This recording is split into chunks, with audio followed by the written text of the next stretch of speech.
Hello বন্ধুরা, মিটিজোড়া serial আগুন for update নিয়ে আমরা চলে আসলাম। ভিডিওতে লাইক দিয়ে দেখতে থাকুন।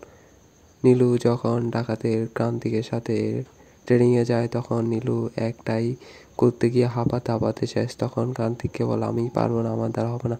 তখন কান্তিক বলে, চলে আসো, তুমি এমনও পারবে না, আমি যাও।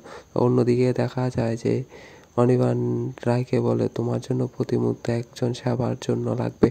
তখন রায় বলতে লাগবে না, শুধু আমি যদি এখন বলি তুমি থাকলে সবকিছু হয়ে যাবে, সবকিছু সম্ভব। তখন অনির্বাণ